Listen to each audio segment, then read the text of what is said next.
Bonjour, ravi de vous retrouver ce matin. Nous sommes samedi et nous allons recevoir un homme qui est très fort. Il s'attache la sympathie de tous, les jeunes et les moins jeunes. C'est un chef d'entreprise, c'est un agent immobilier, c'est un animateur télé et c'est aussi un comédien. C'est Stéphane Plaza pour la première fois sur le plateau de Thé au Café pour son émission qui lui sera consacrée totalement. Vous êtes venu une fois en deuxième invité. C'est ça. Et maintenant, je suis en première invitée. Quelle émotion! N'est-ce pas? Quelle émotion, j'en suis Et pour tout moi doux. donc. Ah bah pour moi. Hein. Alors c'est vrai qu'on avait la gourmandise, l'envie de mieux vous connaître, parce que vous êtes un personnage aujourd'hui important dans la télévision française. Vous faites effectivement rire les gens. Vous, quand je disais vous êtes attaché à la sympathie effectivement des téléspectateurs, et ça d'une manière quand même assez rapide, en 10 années, ce qui est peu. Ce qui est un record. Vous arrivez en plus à perdurer. Et puis vous avez aussi un hobby, une passion, mais une passion depuis toujours. Il ne faut pas croire que c'est parce que vous faites de la télé que vous faites aujourd'hui du théâtre. En fait, vous avez toujours aimé le théâtre. Donc on va en parler. Ça se passe au théâtre des Bouffes Parisiens et ça s'appelle Le Fusible. Mais auparavant, si vous voulez bien, Stéphane, allez, c'est un peu pour se moquer un peu de vous, mais tendrement, regardez. Bah, il est mignon, il est un peu joufflu. Oui, c'est ce que j'allais vous dire. Il est très joufflu. Oui. Mais vos parents vous nourrissaient bien. Hein. Apparemment, je mangeais bien à la cantine. Oui, c'est sûr. Hein? Même avant, peut-être, le biberon, peut-être. Oui. Le sein de ma maman était tellement bon. Hein? Votre maman, alors très important, on parlera d'elle, parce que c'est vrai que c'est une femme qui prend de la place, hein, qui est marquante dans votre vie. Vous avez grandi, en fait, à Puteaux, donc pas très loin de Paris. Qu'est-ce que faisaient vos parents? Alors, ma maman était fleuriste, donc j'ai l'habitude de dire que c'est une fleur parmi les fleurs. Et mon papa était dans la pédale, il faisait du vélo, voyez-vous. Il a arrêté un petit peu sa carrière pour ma maman. En faisant de la compétition en plus. Oui. Même alors, le Tour de France. Exactement, Paris-Dauphiné. Hein. Il a fait beaucoup de pistes aussi sur piste. Il a le record du Veldiv. Enfin, c'est un grand sprinter à l'époque de Darriga, Robic et tout ça. C'était dans les années 56. Avec pour prénom Raymond. Exactement. Ben, vous savez tout, mais vous savez tout. Quel beau travail. Et donc, ma maman était dans les fleurs. Et donc, ça s'est passé comme ça. Et après, j'ai eu la chance d'avoir un beau-père aussi, qui est un peu mon deuxième papa. Mais toute cette famille, entre guillemets, même s'il y a eu une séparation, s'entend vraiment très, très bien. Vous êtes resté chez vos parents jusqu'à l'âge de 30 ans. Alors, vous dites que c'était par amour pour eux, mais c'est une boutade, ça. Ah non. C'est parce que c'était confort. Bah, peut-être, mais enfin, c'est surtout pour eux. Enfin, si je mens un petit peu, je dirais que c'est pour eux. Et sinon, c'est parce qu'il y a un très grand confort d'être chez ses parents. Le frigo est toujours plein. Vous arrivez, vous avez le sourire, la cuisine est prête, le linge est fait. Quand vous êtes tout seul, il faut de l'organisation, c'est un peu plus compliqué. Mais ça leur faisait quand même plaisir, parce que ça met toujours un peu de vie quand on est plusieurs, etc. Voilà. On avait des horaires un peu décalés, mais ça se passait bien. Stéphane, est-ce que vous avez été quand même un peu dissipé? Est-ce que vous avez eu des actes pas de révolte, mais de rébellion, à un moment donné? Je crois que le seul jour où je suis... Enfin, l'un des seuls jours, on va dire, où je suis très désagréable, c'est le jour de mon anniversaire. Je ne supporte pas cette date. Et je crois que j'ai fugué au jour de mes 18 ans, mes 2 jours. Hein. Voilà, je suis parti chez un ami avec 3 culottes, vous voyez, enfin, 3 caleçons. Mais sinon, non, j'étais plutôt tranquille. Vous dites que, en fait, vous avez connu quelques flirts à l'âge de 18 ans et oui, votre première relation sexuelle à 20 ans ou 21 ans? 21 ans. Ben, vous êtes bien renseigné. Vous allez me faire des propositions bientôt, j'ai l'impression. Non, on en restera là. On en restera là. Quel dommage. Il faut rester sérieux, on est sur le service public. Non, vous pouvez y aller. Alors, oui. On apprécie l'humour aussi. Très tard, parce que je suis un grand timide. Même si je fais... Mais oui, non, je suis un timide qui est dans la provocation, etc. Mais dès que ça touche un petit peu ici le cœur et le sentiment, en fait, et dès que ça m'intéresse vraiment, je suis comme un petit enfant qui n'ose rien faire. Et c'est vrai encore aujourd'hui? Non. C'est encore vrai aujourd'hui. Bon. Je suis très timide avec les gens que j'aime. Allongez-vous. Vous avez arrêté vos études à 18 ans. Vous le regrettez aujourd'hui? C'est-à-dire que je le regrette, c'est pas moi qui ai voulu arrêter. Hein, c'est vos études. C'est les études qui m'ont fait arrêter. J'étais pas très doué. Voilà, j'ai continué à travailler, etc. J'ai été jusqu'au bac. C'est un manque aujourd'hui? Si c'était à refaire, peut-être que je me dirais travaille plus, etc. Mais quand on est jeune, on est un peu con, on va pas se mentir. Voilà, je pensais plus à faire rire mes copains qu'à faire autre chose. Et j'avais peut-être pas non plus ce côté doué pour travailler. Il aurait fallu qu'on soit sur mon dos 24 heures sur 24. Oui, on peut se dire, voilà, il y a des gens qui ont plus de culture et tout ça, et je peux avoir un manque de temps en temps, voilà. Vous avez fait de la danse, mais de la danse contemporaine ou de la danse classique? Pourquoi vous faites comme ça? J'ai commencé par du modern jazz, j'ai essayé du classique, mais ma souplesse m'a demandé d'arrêter. Et après, on m'a demandé d'arrêter parce que je partais à contre-temps. Pourtant, j'ai toujours pensé que j'avais un corps fait pour la danse. Je pense que je suis né et pour l'immobilier et pour la danse. Quand je suis sorti, voyez-vous, mon corps était déjà danseur. Et aujourd'hui, vous êtes agent immobilier, donc Oui. c'est raté. Bah, je danse dans les appartements. Hein. Oui, ça c'est sûr. Et comment vous êtes arrivé agent immobilier? C'était le pur hasard. Agent immobilier, en fait, comme j'ai fait des brillantes études, il fallait que je travaille. Et donc, on m'a proposé croupier dans une salle de jeu. Secrétaire médical, le terme ne me plaisait pas, et agent immobilier. Donc, c'est ma cousine, Sylviane Anulet, qui m'a pris un peu en main et qui m'a emmené avec elle. Et puis après, voilà, j'ai travaillé dans un bon cabinet l'avez qui m'a remerciée formé. depuis? Tous les jours, je la remercie, même si elle ne l'entend pas, mais aujourd'hui, je t'aime. Votre portrait par Magali Defer. Attention. Vous, le plus célèbre des agents immobiliers, j'ai imaginé que vous étiez à vendre. Et je me suis amusée à rédiger votre petite annonce avec l'aide d'André Manoukian, très doué pour faire l'article. Regardez, on voit ça bouille, c'est Monsieur Good Vibe quand même. Et il y a tout qui se marche chez lui, Oui. c'est joli. Donc pour commencer, jeune, homme de 45 ans à la bonne bouille, Hop, une ligne de mannequin. et aux ondes positives, J'ai la chance d'être de bonne humeur. il sera idéal pour ambiancer vos soirées. Avec lui, vous êtes sûr de ne jamais vous ennuyer. Il vous embarque dans son délire, il a une petite folie espiègle. Un peu dingue, ce bout en train regorgera d'imagination pour vous amuser. Moi, je pourrais faire une chorégraphie. En plus, si vous en avez assez de votre appart vieillot, il vous refera la déco. C'est le spécialiste du home staging. J'aime être perfectionniste. Et oui, il a le souci de l'harmonie et du détail jusqu'aux sous-vêtements. C'était même assorti à la chemise et aux chaussures. Une personnalité désinhibée qui se déshabille aussi sur les planches. Mais c'est pas vrai, il fait du théâtre. Mais oui, André, Stéphane en est même à sa deuxième pièce. Donc, si vous recherchez un comédien drôle, vif, pétillant et assidu, c'est lui qu'il vous faut. Sur scène, il faut que je sois sérieux. Sérieux, ce chef d'entreprise l'est tout autant quand il s'agit de bâtir un véritable empire d'agences immobilières à son nom. C'est le projet d'une vie de 27 ans d'expérience, c'est très important pour moi. Pour résumer, personne entreprenante, étonnante, capable aussi bien de vous loger que de vous amuser. Alors s'il vous plaît. Eh bien, si vous êtes intéressé, il est toujours à vendre. Nous, on l'a juste loué une matinée pour tout le café. Oui, parce qu'à la vente, vous êtes inaccessible. Qu'est-ce que vous aimez quand vous revoyez toutes ces images? Vous vous dites quand même pas mal. Non, je me dis, je suis un peu fou, mais en étant je pense que je suis un être, je suis comme un Toons, vous voyez, mais en étant sérieux aussi quand il faut être sérieux. Mais Est-ce je que pense vous avez le sentiment d'être un imposteur parfois? pas du tout. Du tout. J'ai pu peut-être l'avoir au début, parce que quand on arrive et quand on commence ce métier, on se dit, il y a beaucoup d'amour quand ça marche en tout cas, et on se dit, mais est-ce que c'est pas trop quand vous êtes au théâtre, etc. Quand j'ai joué au départ au théâtre, j'avais beaucoup de mal au salut. En fait, je verse souvent une larme très discrètement parce que je suis vraiment très sensible malgré les apparences. Mais je l'ai peut-être eu au début, mais honnêtement, non, c'est fini ce temps-là. Je pense que c'est comme ça. Je ne l'analyse pas. Je travaille beaucoup. Je suis de bonne humeur. J'essaye de prendre les bons moments et de vivre le maximum au présent. Oui, pourquoi aussi? Parce qu'en 2002, vous avez été victime d'un accident. Oui. Pendant plusieurs mois, je pense que vous êtes resté dans un fauteuil. Vous avez été opéré, vous avez subi plusieurs interventions, 8, 9. 9, oui. 9 opérations en peu de temps, en 8 ans.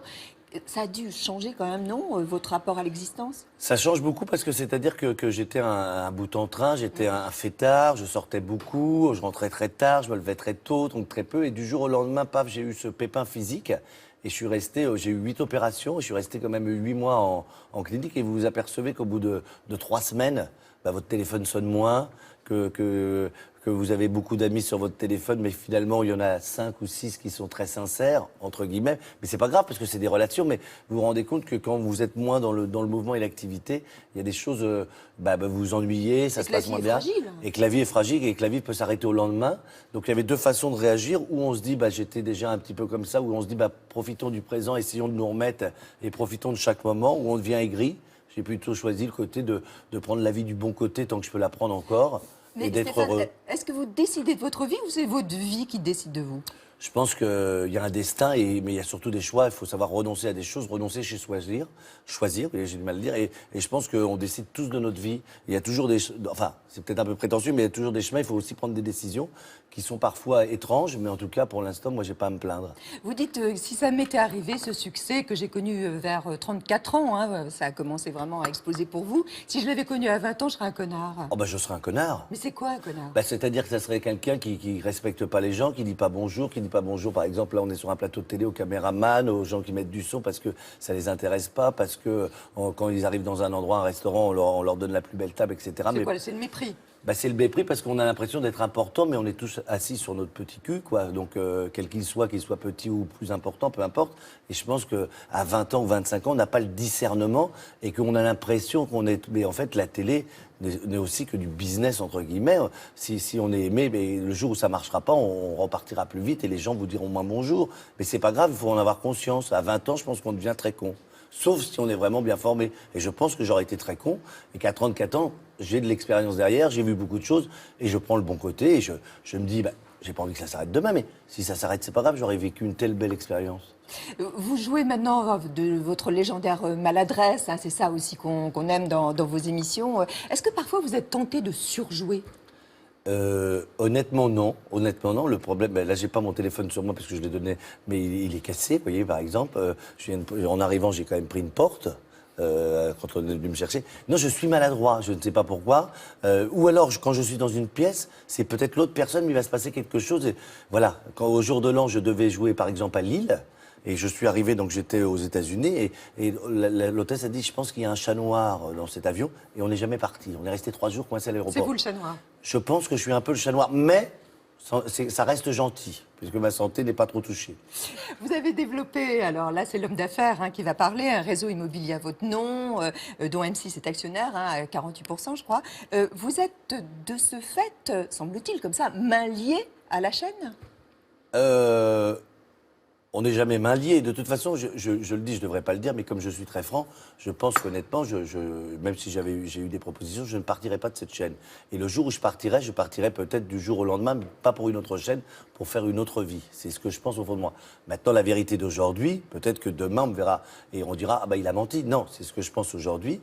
Il est vrai qu'avec M6, ça se passerait bien, qu'ils sont actionnaires, on est 3 actionnaires d'un réseau Stéphane Plaza Immobilier. Voilà, j'ai la reconnaissance du ventre.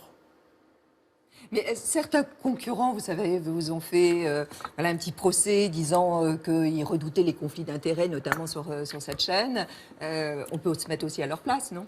Ben, on peut se mettre à leur place si on parle d'un concurrent qui avait voulu m'engager il y a 3 ans et qui m'a loupé. Donc c'est peut-être un petit problème d'orgueil, mais c'est pas grave, ça se passe très très bien. Et honnêtement, si on parle des concurrents agents immobiliers, on est plutôt partenaires. Et j'ai reçu même de tous les autres réseaux des félicitations. Et aujourd'hui, parce que c'était 2 ans après, ça se passe plutôt bien. On travaille ensemble et dans mes émissions et en dehors de la télé, parce qu'il y a aussi un monde en dehors de la télé. Tout se passe très bien et c'est plutôt bénéfique même pour la profession immobilière. Parce qu'on a été beaucoup décriés en disant que c'était pas un vrai métier. Et voilà, là, on voit que c'est un métier où il faut faire attention aux gens, où il faut être bienveillant, où on joue quand même beaucoup d'argent aussi, et qu'il faut conseiller les gens. Et ça se passe plutôt bien. Qu'est-ce que vous faites de votre argent, vous? Je le donne à l'État. Une partie. Et le reste? Le reste, j'essaye maintenant, trop peu à mon avis, de profiter, de partir loin, sans téléphone, sans ordinateur. Je le fais que depuis 1 an. J'arrive à me déconnecter et il faudrait que je le fasse encore plus. J'essaie de voyager.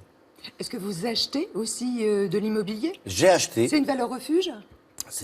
Alors, un agent immobilier qui, si je vous dis le contraire, je serais con.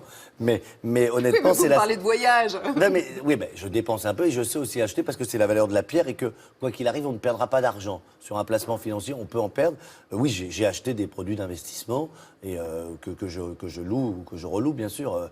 Je me suis servi aussi quand même, bien sûr. J'ai l'opportunité d'avoir quelques bonnes affaires et j'en ai prises quelques-unes. Maintenant, j'ai stoppé et je pense plutôt au voyage. Comment il est, votre lieu de vie? Vous nous le décrivez? Ce qui est assez étrange, parce que je suis Gémeaux.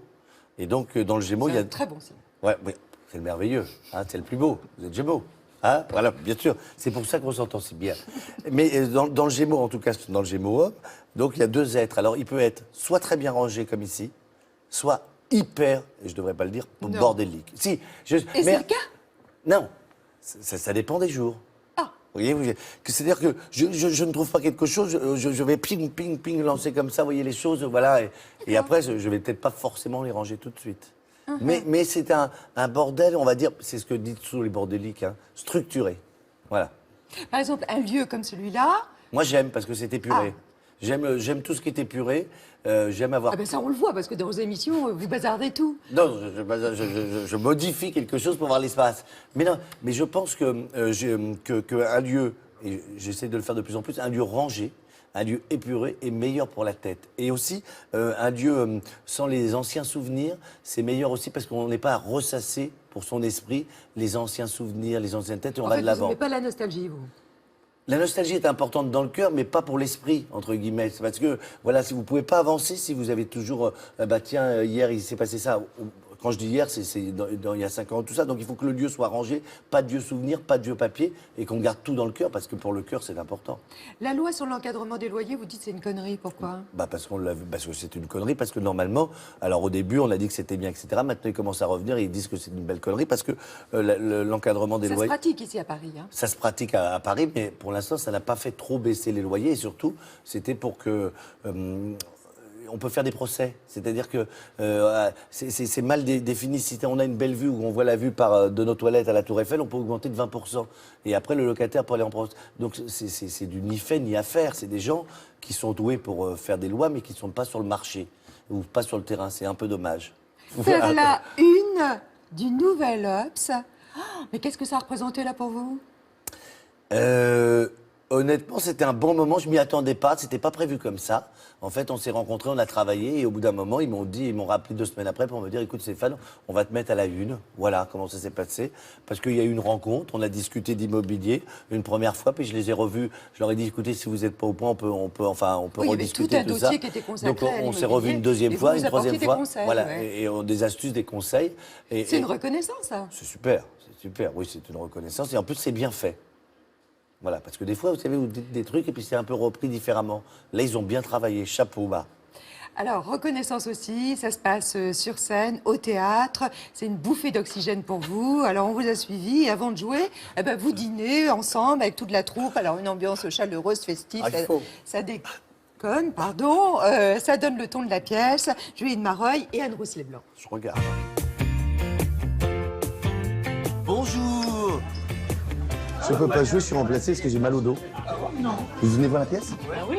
C'est pas avec moi. C'est pas grave, hein, il est bien le comédien. J'aime bien faire cette farce à la con. C'est le directeur du théâtre sait que je raconte ça tous les soirs, il va me tuer. Oh, voilà. Oh, merci, mais vraiment merveilleux. Moi, je fais ça et ça. Non, quoi. mais tu ne peux pas voir tout ce que j'ai. C'est un super capitaine. Parce Ouais. qu'il est tout le temps. Il est pour son équipe. J'oublie pas que moi, si je suis sur scène, c'est aussi grâce à eux. La pièce ne tient pas que sur moi. Donc, c'est important de le savoir, même si je suis un peu plus sollicité. Donc, et puis, on essaye de progresser ensemble. Je pourrais chialer, là, les mecs. Mais c'est... C'est notre capitaine, quoi. Putain.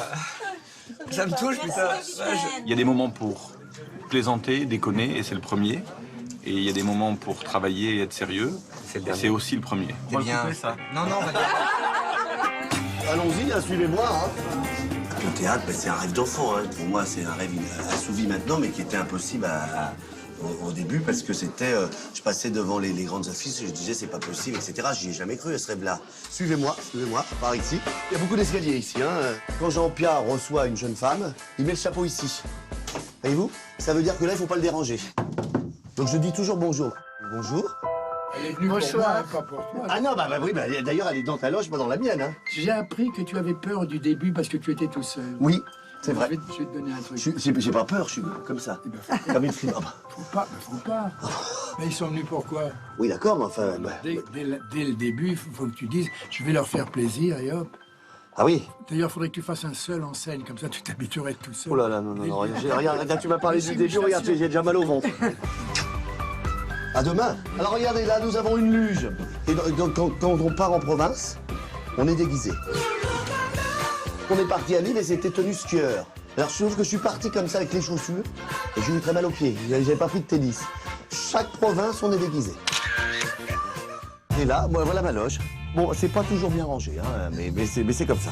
Si vous deviez réaménager votre loge, qu'est-ce que vous feriez? J'enlèverai un petit peu le tissu, j'enlèverai un peu les lampes, je mettrai un peu de plus moderne. Et pour l'égayer, vous choisiriez quoi? Pardon, c'est Catherine qui a choisi? Pas vraiment, on est plusieurs à avoir Je sais choisi. que j'étais son fantasme, mais bon, enfin, si elle a choisi ça, ça m'inquiète un peu. Oula! Alors là, regardez bien. Ça, c'est des fausses fleurs. Ma mère est fleuriste. Poubelle. Ah, impossible. Là, on va se ressourcer, on va faire un cri de guerre et surtout après, on se palpe les fesses. Cacaline, cacaline, cacaline, camaya. Cacaline, cacaline, cacaline, camaya. À quoi vous carburez, Stéphane? À la santé, le bonheur. J'ai plutôt pas mal d'énergie. Je suis content de faire ce que je fais. Le stress monte 5 minutes avant. Là, je suis une flippette. Hein. Non, je me prépare, j'essaie de faire le vide dans ma tête. Même si je travaille énormément, quand j'arrive sur scène, j'ai l'impression que je connais plus mon texte. Eux, ils font que le con. En Papouasie. Et moi, je dois trouver une rigueur à côté de ça. Chaud, chaud, chaud, chocolat. Allez, vite avec nous. Moi, je m'en prie, banana. Quand je vous dis que c'est une troupe de barjots, hein. Oh, ça va. Il y a François Hollande. Deuxième, on vous attend au plateau. Ah bah, moi, j'ai enfin. Place au théâtre. C'est bien parce qu'on n'aura rien changé avec la caméra au camp, on n'aura rien changé. Juliette. Merde, j'ai vu. Moi aussi, je sais. Bon, vous l'avez compris, le spectacle est aussi dans les coulisses. Non, mais vous vous marrez tous les soirs ou c'est parce qu'il y avait une caméra? Ah non, honnêtement, on n'a rien changé, mais quand je vois ça, je dis, je suis quand même un peu barjot, mais ce qui me rassure, c'est que la troupe est barjot. Hein. Oui. On rigole tous les soirs, ça part un peu comme ça, on est 6. C'était aussi comme ça un peu avec l'autre pièce, mais voilà, on est content de se retrouver. Et on a du stress, mais on essaie de se détendre, mais voilà.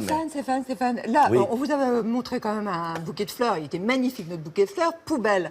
Alors, regardez, des fleurs vous attendent. Votre mère est fleuriste. Oui. Vous avez sûrement Oh là là. aidé votre mère. Alors, je vous demande de faire un bouquet de fleurs avec toutes ces tulipes. Parce que la difficulté, c'est de faire le bouquet. Oui. C'est pas de le composer. Oui, alors la difficulté, c'est que c'est ma mère qui a été fleuriste. Ouais, hein. allez, Ouais. montrez-nous. D'accord. Parce qu'elle regarde.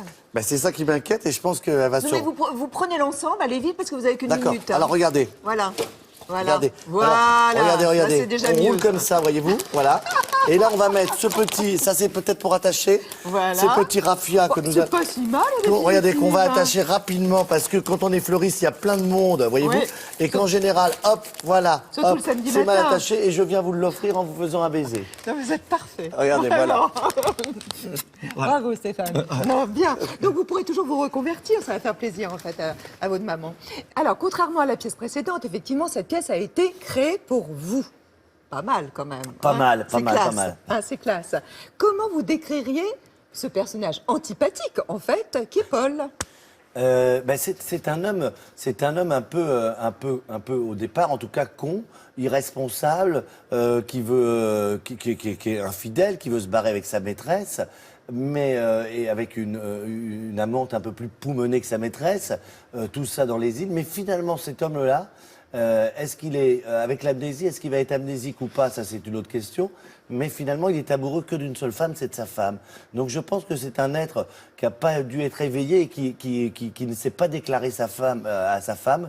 Et finalement, il va retrouver dans cette Parce pièce qu'il va y avoir l'amour. un déclic. Il va retrouver l'amour. Donc l'amnésie est source, bien sûr, à toutes les conneries du monde et à tous les boulevards. Et ça part dans tous les sens. Mais voilà, finalement, cet homme, je ne dis pas qu'il faut être comme lui.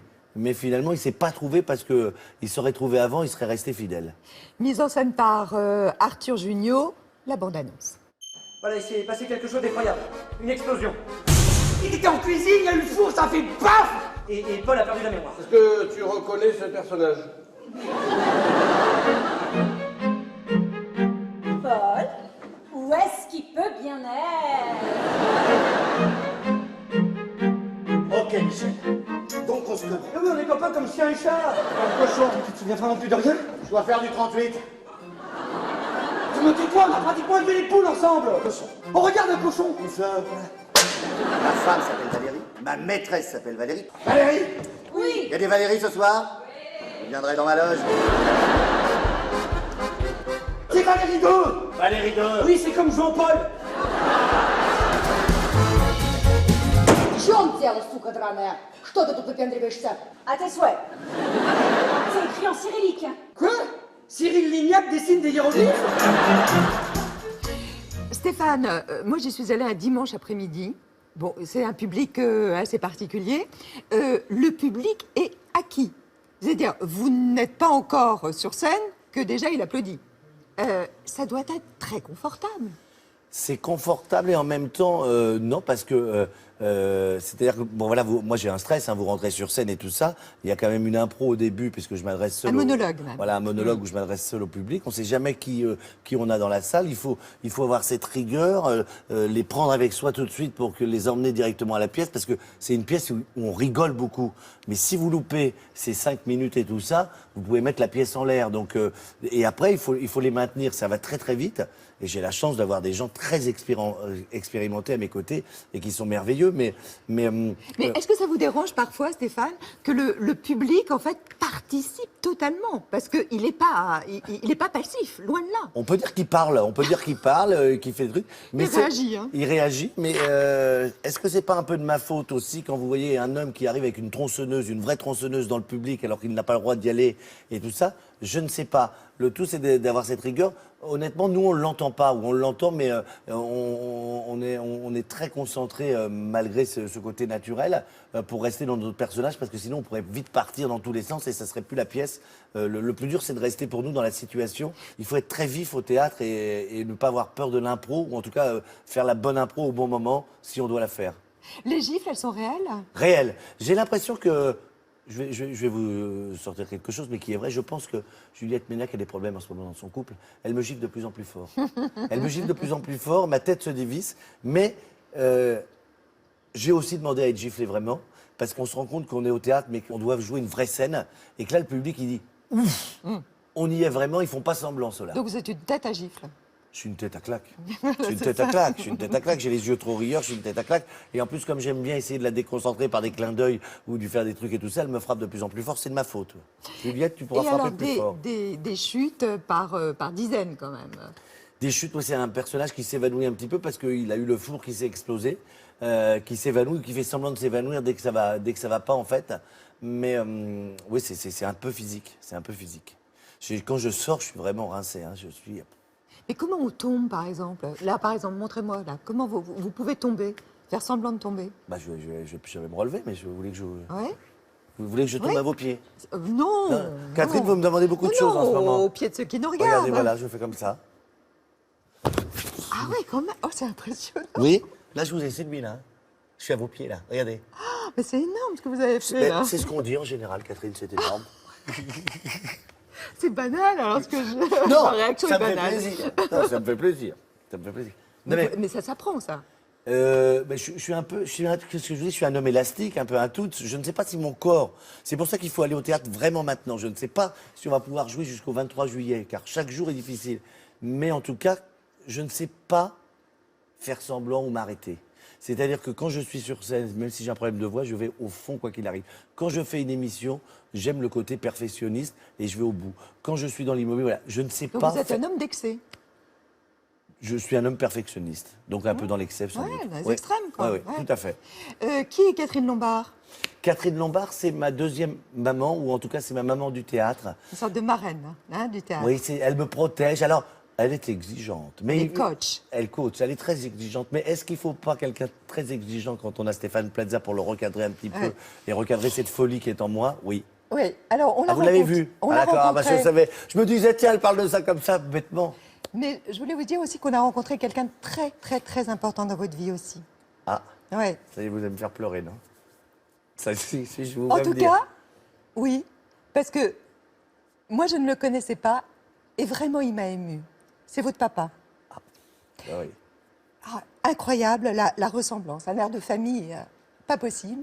Et tous les deux, donc Catherine et Raymond, ils ont croisé leur regard sur vous, Stéphane.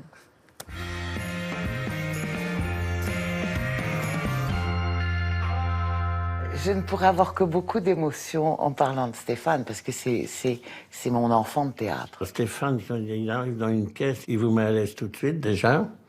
On ne s'ennuie pas avec lui. Hein. Quand il est là, c'est vraiment une personnalité. Hein. Il dégage quelque chose, Stéphane. c'est pas une personne banale. C'est un gagneur, que ce soit dans le sport, que ce soit dans son travail, il faut qu'il soit le premier. Ses points forts, c'est le travail. Le travail et le travail, ça c'est déjà la base. L'école, ça a toujours bien marché, mais le samedi et le dimanche, il fallait qu'il travaille. Il a vendu des jeans, il a travaillé comme barman dans les TGV. Quand on apprend un rôle, on travaille pas mal l'articulation, etc., de façon à ce qu'il l'ait en bouche. Jamais ce garçon ne m'a dit non. Je peux lui faire reprendre 40 fois, 50 fois, j'exagère pas. Il ne m'a jamais dit « tu m'emmerdes ». C'est vrai qu'il est perfectionniste, mais un peu trop, mais c'est sa force. Il est passionné et il n'a pas de limite. En plus, comme il est maladroit et tout le monde pense qu'il fait exprès, et il fait vraiment pas exprès. Là, vous voyez, il y a un bouquet de fleurs sur la table. Je serais obligé d'enlever le bouquet de fleurs s'il était là, parce que vous auriez les fleurs qui seraient parties, l'eau qui serait partie. Bah de Stéphane, on est obligé d'être fiers. Parce que quand on voit sa progression, hein, on le voit partout, dans les journaux, on le voit partout. Mais je vais vous dire, j'ai 2 garçons, je suis aussi fier des 2. Hein. Il est très à l'écoute des autres, il a une profonde sensibilité. Un rien ne peut l'émouvoir. Mais il le cache très très bien par le comique. J'ai vu plusieurs fois pleurer, oui, parce qu'il est très très sensible. Moi, j'attends qu'une seule chose, c'est qu'il joue un rôle dramatique. C'est vrai, hein. J'attends ça. Ce que je peux lui dire, Stéphane, c'est qu'il continue comme ça, hein, et surtout qu'il ne prend pas la grosse tête. Hein, parce qu'il a à faire à voir. Ouais, vous avez réussi. C'est beau. Ouais, c'est un beau cadeau que vous m'avez fait. Parce que même si on sait les choses, de les voir comme ça, on les prend plein cœur et c'est beau. Voilà, c'est très beau et j'aime beaucoup mon papa et j'aime beaucoup tout le monde. Quand il dit qu'il vous a vu pleurer, que vous êtes un être émotif en fait et sensible, alors qu'on vous voit évidemment plutôt rieur, hein, donc vous cachez certainement des zones d'ombre. Et Karine Viard, qui était la semaine dernière à votre place, elle disait en fait qu'aujourd'hui, elle préférait en fait se lâcher et que ses fragilités, en fait, il fallait les montrer. Ben, j'ai pas honte de pleurer, mais après, quand vous êtes public, et surtout un homme de télé, ce qui est différent d'un homme ou d'une femme de cinéma ou quelque chose, on a l'impression que tout vous appartient. Et oui, j'ai des zones d'ombre, je suis très fragile, je suis très pudique, je regarde la télé, j'arrive à parler, mais je suis tellement émotif que je préfère par une pitrerie ou cacher mes sentiments parce que tout peut être mal interprété et que mes sentiments m'appartiennent, même si on a l'impression qu'on appartient à tout le monde. Mon propre cœur et mes propres sentiments m'appartiendront à moi toujours. Et j'ai le droit de penser ce que je veux dans mon cœur là, du moment que je respecte les gens. La célébrité isole ? La célébrité isole un maximum. On a l'impression d'être très entouré. Enfin, c'est pas, moi, j'ai pas l'impression d'être très entouré. C'est-à-dire que quand on vous regarde, les personnes qui connaissent pas ce monde-là vous disent vous êtes très entouré, tout ça. Mais en fait, vous êtes hyper seul. Vous êtes très, très seul. Plus que seul. Parce que quand vous sortez déjà, quand vous avez un taille, quand vous sortez et tout ça, vous ne pouvez pas être avec les gens avec qui vous êtes. Donc déjà, vous êtes seul parce que vous allez au restaurant, mais vous êtes aussi avec les gens. Alors, c'est pas grave, moi je le vis bien, mais c'est-à-dire que vous pouvez plus aller moins au restaurant si vous ne profitez pas de vos amis. Quand vous êtes fatigué parce que vous sortez d'un tournage et que vous avez besoin de votre tête redescendre et tout ça, ben, vous êtes seul aussi. Donc en fait, oui, c'est un peu c'est une belle tour. C'est pas la tour d'y revoir parce que moi je peux choisir d'arrêter, mais ça isole un maximum. J'ai jamais été aussi seul. Je suis pas en train de me plaindre. Hein. Je suis très heureux, mais c'est un constat. C'est un constat. On est de plus en plus seul parce que on a peur de vous déranger, on a peur de parler. Alors que moi j'aime. On a peur de dire à Stéphane attends t'as quelque chose. On a peur de dire bah attends la personne va être en retard parce que oh là là faut pas le déranger, il a tellement de travail. Mais non, restez naturel, que les productions restent naturelles avec nous, que les gens nous disent merde s'ils ont envie de nous dire merde. Voilà, on est des hommes, mais on est ouvert, on n'est pas des robots non plus. Puis on a aussi nos souffrances, on a besoin d'être comme tout le monde. Vous êtes croyant ? J'étais très croyant au début. Je m'en suis écarté et j'en reviens de plus en plus à ça. C'est assez marrant. Quand j'étais petit, à 13-14 ans, je demandais que les livres de Jésus. Ma maman, je vous jure, pensait que j'allais finir moine. Peut-être. Maintenant, j'ai une vie monacale, c'est autre chose. Mais je m'en suis écarté un petit peu parce que je me suis dit, oh là là, c'est injuste quand on voit tout ce qu'il y a dans le monde et tout ça. S'il y a vraiment un Dieu, pourquoi il ne ferait pas, il ferait partie. Et j'y reviens de plus en plus depuis que Ma maman depuis qu'elle a eu est un peu malade. Je suis de plus en plus dans la croyance et j'aime croire qu'au-dessus, il y a quelqu'un qui nous protège ou qui est en au-delà. Oui. Elle va bien? C'est difficile, mais en tout cas, je l'aime et je lui souhaite tout le moral et que c'est la personne la plus courageuse du monde, honnêtement, qui ne se plaint jamais.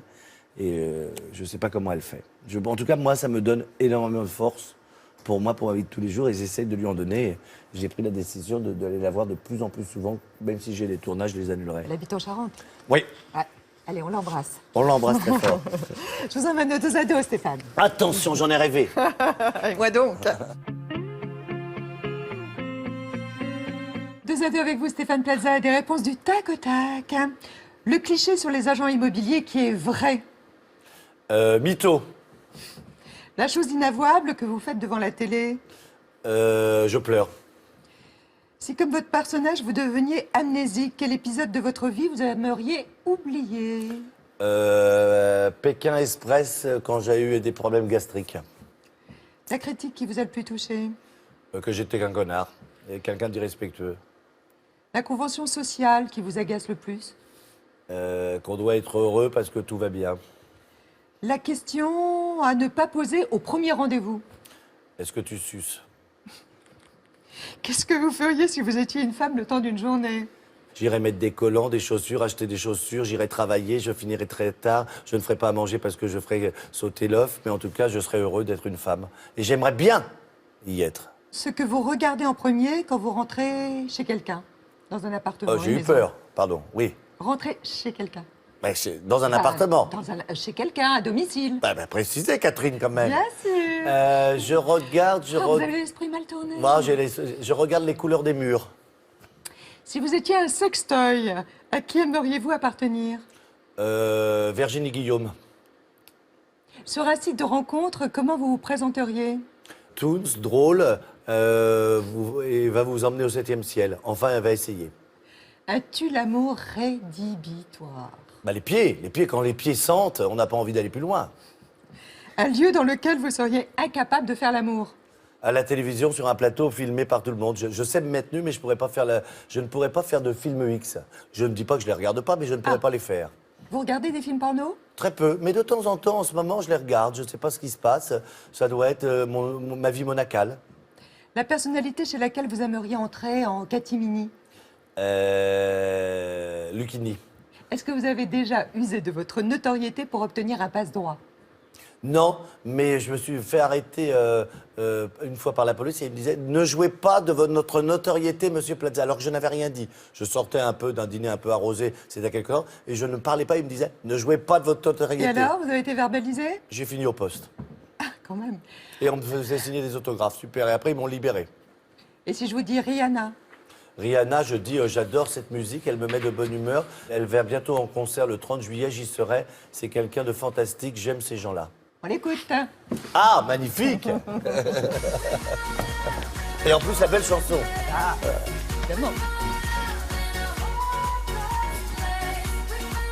Ça me met de bonne humeur. Pas mal, hein? Ouais. Vous l'avez déjà vu sur scène? Pas encore. Vous êtes au théâtre jusqu'au 23 juillet. Exactement. Le mercredi, le jeudi, le vendredi, le samedi... Et le dimanche. Et le dimanche à 15h. Il faut venir, parce que ça détend. Le Fusible, c'est au Bouffe parisien. Je vous remercie d'avoir porté du rouge, le même rouge que le fauteuil. Tout ça est absolument harmonieux. La Chapeau, classe, non? Ah, l'élégance suprême. Mais nu, je suis encore plus beau. Non, vous avez pris des kilos. C'est vrai. Mais les kilos, c'est bien. C'est douillet. Tout dépend pour qui. Mais c'est douillet après l'amour, quand vous vous reposez après l'amour. Oui, enfin, les poignets, quoi. Bon, d'accord. Les fameuses poignées. Bon, je vais en perdre. Je vais en perdre pour vous. Florence Brodard, exposée sur le plateau Thé au Café ce matin. Elle est exposée à la Galerie Expression d'aujourd'hui. C'est rue Raspail, à Levallois-Perret. Elle peint au pastel gras. Elle est à la recherche de formes simples, colorées, et qui émergent, dit-elle, de l'inconscient. Et son nom d'artiste est Florence Brodard. Merci d'être passée sur le plateau Thé au Café. Merci à vous. Ça m'a fait extrêmement plaisir. On embrasse ma maman qui vous aime aussi. Ouais. Je t'aime maman, courage, soigne-toi bien. On et je reviens vite. On embrasse Raymond. Et Raymond aussi, Ah ouais. bien sûr. Bien sûr. Tous les deux. Aussi. Tous les deux. Au revoir Stéphane. Au revoir. Portez-vous bien. Demain, c'est Macha Merrill qui sera notre invitée avec David Funkinos. Et tous les deux, nous parlerons de leur nouveau livre, à chacun. Portez-vous bien, on se retrouve demain pour une nouvelle émission. Évidemment, l'émission qui est consacrée à Stéphane, elle est rediffusée cette nuit. Ouais, vous pourrez la revoir 2 fois, 3 fois, 4 fois, en replay aussi sur plus.fr. Et puis aussi sur notre chaîne YouTube, la chaîne Thé ou Café. Au revoir, passez une très très bonne journée. Merci de votre fidélité, votre confiance. Bientôt Stéphane. Bientôt. Vous revenez quand vous voulez. Tout le temps. C'est toujours... Ah, tout le temps. À la semaine prochaine. Au revoir, on fait un petit selfie. Bien sûr. Alors, allez.